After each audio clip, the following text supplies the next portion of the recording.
Hi, welcome to Triple M Day, Monday's Moving Your Instructional Practice Meetings, which will present today our focus, math instruction and math design for an engaging classroom. I'm Colette Adams Taylor, the Assistant Principal Intern at Larson Elementary. Starting January 30th, snacks will be provided by Aris Healthcare, physical therapy, chiropractic, and medical massage, located at 1831 Brown Boulevard, Suite 106, right down the street here from us in Arlington, Texas, and the number is 817-275-3020. In order for us to understand mathematics and our instructional design, we must first look at Arlington Independent School District's comprehensive math plan, which you'll see a screenshot of the actual booklet, which I can provide for you at a later time.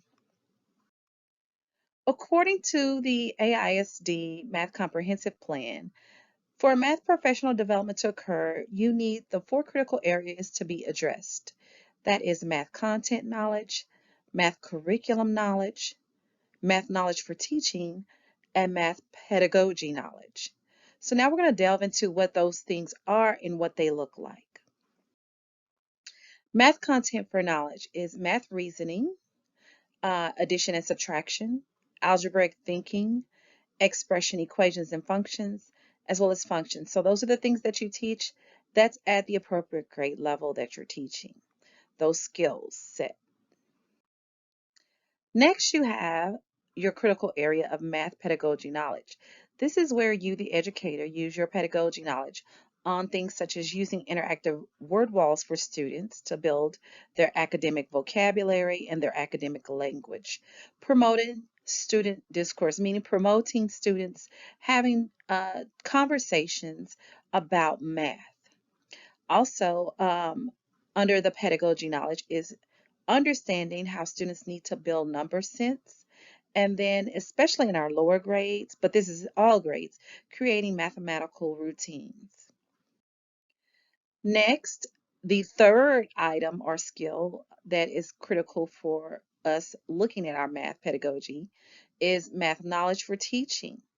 That means you have to look at the mathematical mindset, whether it be from the student and teacher perspective. You need to look also at the tasks that are transforming for students' instructional knowledge and understanding. We want to incorporate the 12 best practices that AISD has included for several years now. Problem solving, which is key for all students. It is very critical in the lower grades as we help our students move up, where problem solving is very deeply embedded in instruction and assessed at the end of the year in the form of STAR. There are book studies also on math that will help your math knowledge for teaching, as well as math coaching. Then last, which we'll focus on today, is math curriculum knowledge. That's looking at TEKS. That means studying them in depth and understanding what they're asking you to do, what the student must do, and what you must do to help the student achieve. Lesson design will be our emphasis today, designing our lessons for engagement, making sure that we plan with an end in mind. Then, of course, there are other components such as assessments, data or data, and instruction. So Arlington ISD Math Comprehensive Plan includes the 90-minute math instructional block. They have broken down the math instructional block, which is a formula to use for all math instruction, regardless of the school you attend here in Arlington ISD. This is just a shell to give you an idea of how your math instructional block should look. So you can see in the beginning that you have about 10 to 15 minutes to do any math routines. Those math routines can include number talks and number corner. Those are things that's specifically important for the lower grades with pre-K through 2.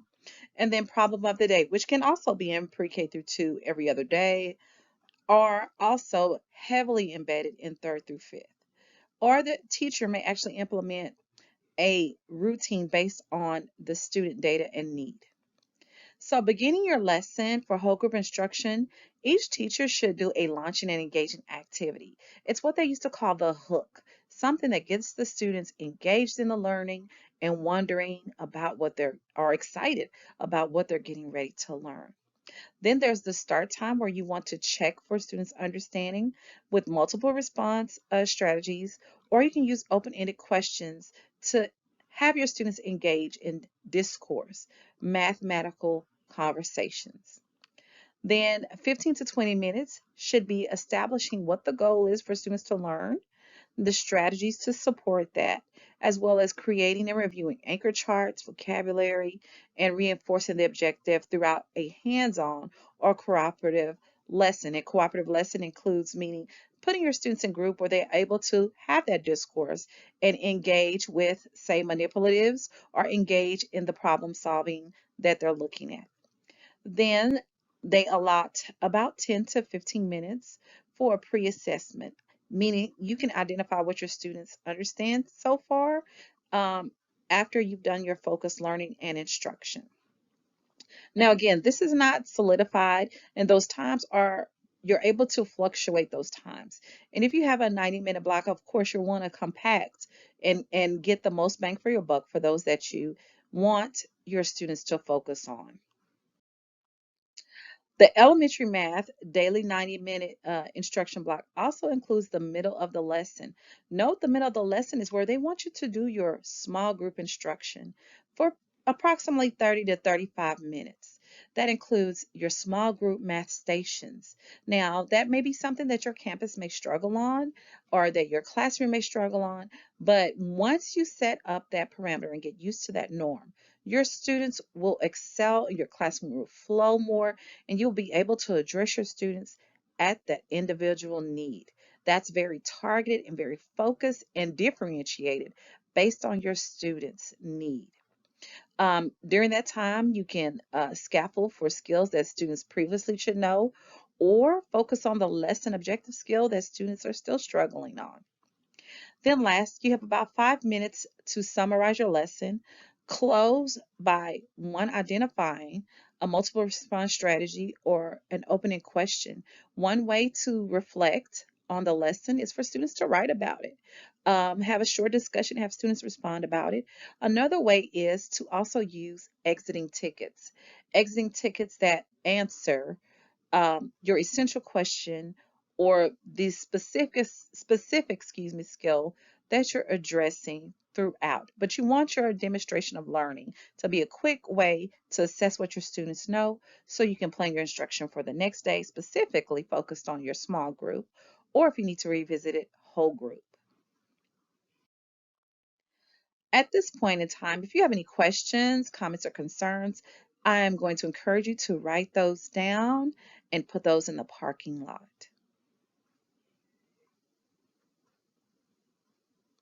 You may pause the video if you need to, or you may continue at this time. So now we're going to look at engaging mathematics lessons and what do those look like? For an engaging mathematics lesson, it should appeal to all of the following learning styles. You have people who are visual, people who are auditory, and people who are kinesthetic or tactile. Now, those are not just for us as adults, but also for students. So for those visual learners, those are the students that need to process what they're learning by seeing and observing what's occurring in the class. For your auditory learners, those are people who are listeners that can relate to what is said based on sound. Okay, and then last, you have your kinesthetic or tactile learners. Those are the learners that process learning by actually hands-on doing and movement. So when you make your lesson or create your lesson, make sure that you have those three. The reason it's important to form your lesson around those three learning styles is because one, it will help your students achieve the learning. Two, it will increase your engagement in the classroom. And three, it sets you up for success for your students as well, for their learning styles for them to master the concept that you're trying to teach. So we're going to have an example teak that I've pulled that I have actually taught before. And I actually had to go back and tweak this lesson. As you grow in your craft, you learn, hey, maybe I didn't do something so well. This lesson was maybe 8 years ago. But anyways, it's TEAK 2.4C, which means to solve one-step and multi-step word problems involving addition and subtraction within 1,000 using a variety of strategies based on place value, including algorithms. Now, one resource that we have in Arlington ISD is to use Curriculum Central, and we also have Lead Forward uh, to use as well as our TEAKS resource. So based on those, looking at that TEAK, you can understand what it looks like and how the student will be assessed on that. From that, we create what we call a CUD. What you want your students to know, what you want them to understand, and what you want them to do. So from that, the students will one know subtraction strategies and algorithms. You want them to understand that you only regroup when you do not have enough tens to take ones from. In subtraction, you want them to know the whole must be first, okay? And then you want them to do, which is to solve word problems in subtraction with and without regrouping. Now, ELPS is something that we get from, which is our English language proficiency standards, excuse me. Your ELPS. So for this particular lesson, I chose ELPS C.3D, which is to speak using grade level content area vocabulary in context to internalize new English words and build academic language proficiency. The more our students speak, the more they hear and the more they can connect what that language is and use the appropriate language. And it's important that we use the appropriate language that is highlighted in your instructional focus document because that helps build a uniformed understanding of the language, not kid friendly per se, but the academic language that they need to acquire moving forward, especially when they're assessed. The other help we're looking at is using prior knowledge and experience to understand meanings in English. It's very important that we use our students' background knowledge or whatever they have experienced so we can build on that and connect it to what they already know. Oftentimes there's a disconnect, and if we don't connect it to something that they may be familiar with, we've lost them from the jump. So now I'm highlighting here for you what the things that students have to do. They have to do one step or multi-step word problems. They have to use those with addition and subtraction. And of course, it's within 1,000, but the strategies that emphasizes place value and the algorithm. So thus, the objective forms where the learner will understand how to solve two-digit subtraction word problems with and without regrouping. So your essential question for that day is, and the essential question can be the same if you're working on the same skill the next day, but your essential question should change as far as what part of the TEAK you're focused on, as far as what the students must acquire, and the objective. So the essential question that connects to this lesson is, how do we use regrouping in two-digit subtraction? It is always best practices for me as an educator, and I would encourage others to put the materials you need every day. It's good to have that there because when you know what your materials are, you can quickly look over your lesson plan, or if there is an emergency where a sub must come in, it's written in plain for them to know what's needed. It's just a good practice. It's not required, but it is a good practice. Are there any questions, comments, or concerns right now? If so, please put those in the parking lot, or you can email me at cadamsta@aisd.net. If you need to, please pause this here, and if you're ready, we will move forward. So the engagement piece for that particular 2.47C TEAK is subtraction with regrouping. It's a YouTube video. Something quick to get the students engaged. It's your hook and it's connected to the TEAK. Most importantly, don't engage them in something that is not connected to what they're learning. The explain is the I do. So In the I do, the teacher's going to introduce the anchor chart you see. You can create your own anchor chart as well, but you want to identify and emphasize that the resource has the same rhyme as the chart, but is printed for the teacher ease or use, and also for the students to refer back to. It'll introduce the rules that students will be guided by when they have to remember how do they subtract with using two-digit problems. So that's if they have a number on top, they need the heaviest number on top, they need to stop. If it's more on the floor or bottom, then they have to get 10 more, meaning regroup. And if the number is the name, zeros the game. Those are three easy steps for the students to remember. Now, students may be challenged with those, but the more practice, the better they'll become. For the Explore, the students will work with partners to solve three problems by one, determining if they should regroup, two, justifying their reasoning using the anchor chart. So you're referring back, that goes back to the visual, and this also creates an opportunity for student discourse when they are justifying their reasoning. And then three, solving the problems with the algorithm anchor chart and or, because based on your students' need, place value blocks. Now, the place value blocks is something important, especially for those learners who still need that concrete, those going back to that kinesthetic and tactile learner, what they need to be able to meet their learning need, whether it be something that they concretely know, visually can solve, or computationally, symbolically solve. You want to give the students what they need based on their learning level.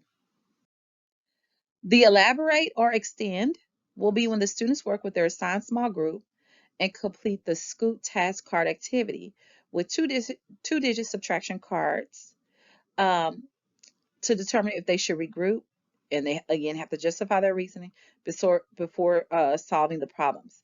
And again, this should be a required math workstation that the students must complete for the day. Again, this goes into movement for the kinesthetic and tactile learners. It goes to discourse, classroom conversations, because iron sharpens iron, and I work better with a partner than by myself, perhaps. And that's most of us. We have someone to um, to piggyback off of, or to help us think more critically or in a different way. So we're meeting those needs, and then of course you have the visual learners needs being met also. The last part is to evaluate, and that's the you do.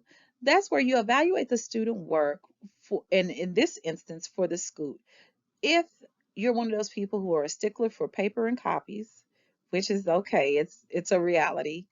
You can have the students complete it in their journal and title the page, or give them a sheet of notebook paper and title the page and turn it in as a way to gauge their understanding of specifically this TEAG 2.47C. Are there any questions, concerns, or comments at this time? If so, you may pause the video and write these, and you can send these to my email, cadamsta@aisd.net. Again, it's cadamsta, so C Adams Tay at aisd.net. If you need more time, please feel free to pause the video. If you don't think you need more time, then you may forward the video.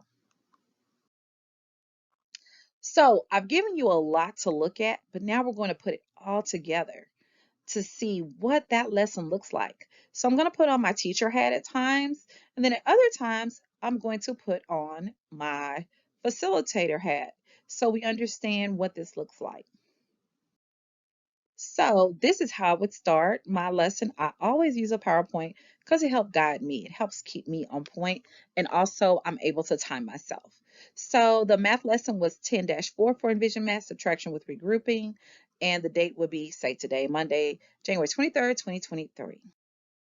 So before I start the lesson, kids, do you like to share any good things? What are some good things that you would like to share?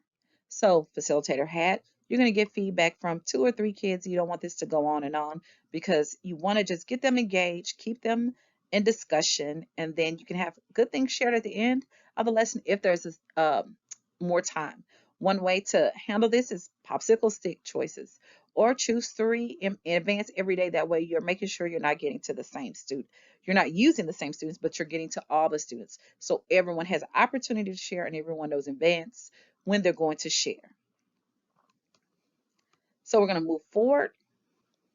In this instance, you could say share one good thing that you did yesterday, but that question can change. Share one good thing that you learned in math. Share one good thing that happened at home. Share one good thing that happened in specials. Share one good thing that happened at lunch. Or maybe it's a specific skill. Share one good thing that a classmate did when we were focusing on our character trait, trustworthiness. You understand? So the good thing goes in that way. So here you state your objective. Kids, by the end of this lesson, we're going to know when to regroup. We're going to be able to justify why. That means you got to give me a reason why. And we're going to solve subtraction in two-step word problems. Our question, how do we use regrouping in two-digit subtraction? This is a question I'm going to have you reflect on at the end of the lesson. How do we use regrouping in two-digit subtraction? So now we're going to go to our engagement piece and we're going to play this video. And I want you to listen to the words because it connects to what we're doing. So this does have a hyperlink that I'm not able to connect at this time, but there's a video there that you can view at your discretion later. So this is the I do. So I'm going to read this and then I'll show you different ways that the students can read it with you. So, students, the first word is Caitlin. Everybody say Caitlin. All right. The next word, we're looking at this L word. Her name is Lacey. Everybody say Lacey. Lacey. All right. This word right here is in here two times. That's a compound word. Does anybody know what that word is? And somebody will say snowballs. Okay. And you can even use your ELA. Well, what are those two words made of? Snow and balls. All right. So all the girls who have on, or everyone who has on a white shirt, I want you to read the first time. Everybody ready? Set, let's read. Caitlin made 32 snowballs. She gives 15 to her friend Lacey and then throws 12 in a snow fight. How many snowballs does Caitlin have left? Wow, good job for all of you who have on white shirts. Now, those who have on blue shirts, are y'all ready? Let's see if y'all can read it better. We're going to read like a choir. Remember, that means all together. Ready, set, let's read. Caitlin made 32 snowballs. She gives 15 to her friend Lacey and then throws 12 in a snow fight. How many snowballs does Caitlin have left? There, facilitator had again. There you have an example of how we're reading together. Also, how we're building vocabulary, piggybacking on bringing in those ELA skills, but also helping students process and think about the math behind it. The more they read it, the better they understand it. All right, so now I'm back to the teacher. All right, kids, so we're going to review what we're supposed to do. How do we set up this problem? What do you think we should do? Let's look at our UPS check. A UPS check, for those who do not know, is a way to help students with problem solving. This is a very basic one, which UPS stands for understand, plan, solve, and then check and explain. So this is something I've used for years that I finally found is what my go-to is. Some people use cubes. It's really up to you, but I think this one helps with the mathematical thinking that students should have. Now, believe it or not, for our lower grade teachers, you can have this displayed as an anchor chart and have it laminated so you can wipe on and wipe off. You can even have students as they get older for third through fifth or sixth come up and write on this or write on the board if you have this projected. But you want your math to be interactive. So you may have the students on their desk record what they understand and then have a student selected that comes up to show you the understand and so on with the plan, solve, check, and explain. So, kids, what do we understand? How many snowballs does Caitlin have left is our question. So, what do we know? We know Caitlin made 32 snowballs. We know she gave 15 SBs to her friend Lacey. SB? What's an SB? Snowballs. Okay. And then we know she threw 12 in a snow fight. snowball fight. So let's plan. What strategies could we use to solve this problem? Here, the kids will come up with different things. Hopefully, they're familiar with the part whole mat. This is an example of the part whole mat, but it's actually a bar diagram extended as the students become older. So we know the students have 32 snowballs in all, or that Caitlin has 32 in all. We know she gave 15 to a friend. So does she have those anymore? No. She gave them to Lacey. We know she also used 12 from a snowball fight. Does that mean she has those? No. So she gave away 15 and she gave away 12. So we got to find out how many are still left after she used those 15 and 12, right? Right. Okay. Going back to the facilitator, I want everybody to refer to their anchor chart. So first we know we got to do what? We got to solve 32 minus 15.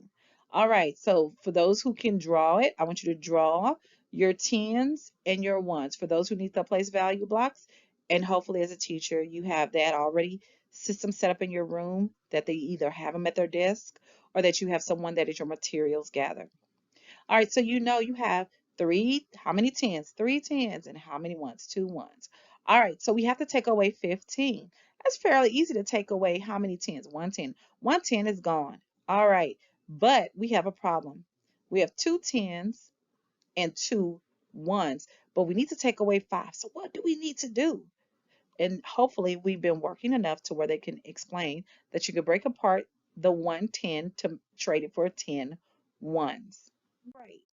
So we show that first they're taking away the 110, and that leaves them with how many tens? Two. Okay. So now we can look at the next part, and then we've broken the 10 apart, and they can see that that becomes 12 because of 10 plus the 2. And then they could see when they subtract that it gives them a total of what's left that's not marked out, which is 17. All right. So you ask them, class, are we done?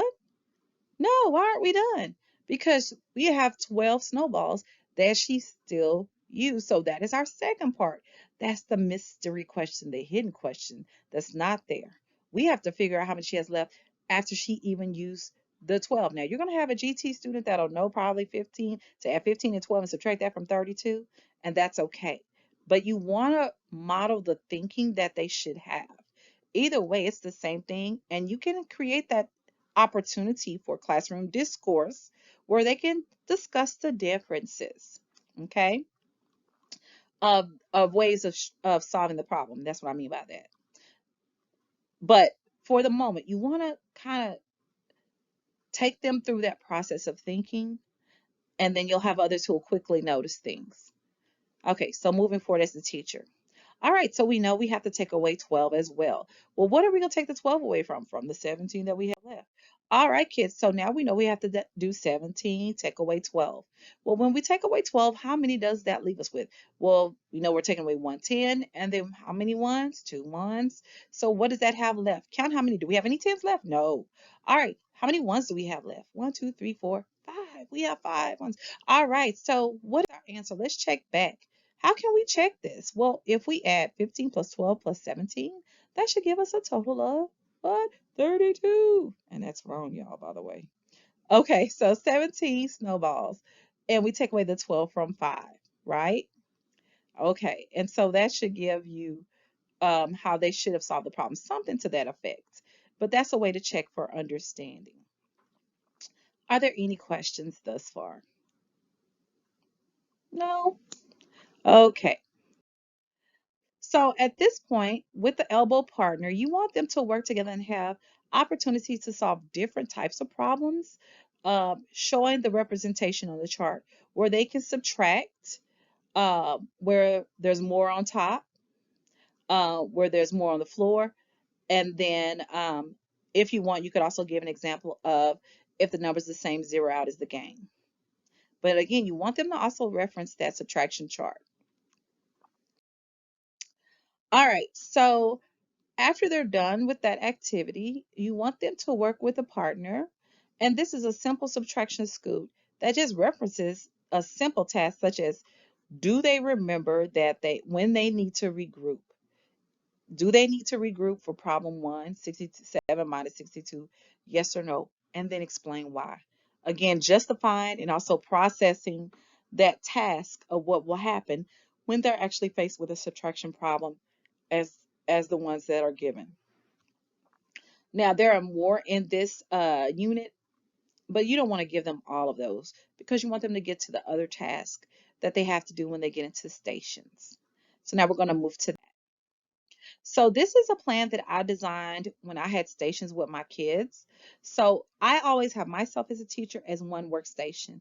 That's where I will work on a skill that the students need based on their um, where they are mathematically, their math levels, and I tend to group the kids. Okay. Now with math, you're lucky to have the flexibility because some kids may be good at one thing but not the other. So the flexibility is yours. But also you have the stations that they can do. So you're the teacher based on the group you need to pull. Station two will be springtime regrouping, which is another activity. Um, Table three is word problems with or without regrouping. And I know it says teacher table, that's incorrect. So let me clear it out. Table three is where they come to me as a teacher. Station one is an actual activity where they have to write and record. You be the teacher where they have to analyze the student's work and see if the answer is correct or not. So my error on that. Station four is subtraction fact fluency. Students need to be able to recognize what their subtraction facts are. And if they have their addition facts in place, then their subtraction facts would be easier to learn. Now, if your students are not solving subtraction facts, then you can do addition to subtraction and then have them use the triangle shape so they can do the fact family, understanding how those families are connected. And if you notice, each group has a specific station they go to every day because you only have 30 minutes. So they may or may not finish with the time that's given, but you want them to all have it. And if you notice, I have about 4 groups, which is pretty normal to have 4 groups in a classroom. The groups can be anywhere from 4 to 6 kids, again, depending on the need of your students. So that's basically a walkthrough through the model lesson and looking at how it aligns to the Arlington ISD Comprehensive Math Plan. Are there any questions at this time? If so, you may pause the video and email me at cadamsta@aisd.net. Again, it's cadamsta@aisd.net. cadamstay@aisd.net. I want to thank you for your attention and time. Next week's focus will actually be on using Arlington ISD's CRA model, which is concrete, representational, and abstract within problem solving. I hope this was helpful, and I look forward to seeing you next Monday during your conference time. Until then, bye. See you on the next Triple M.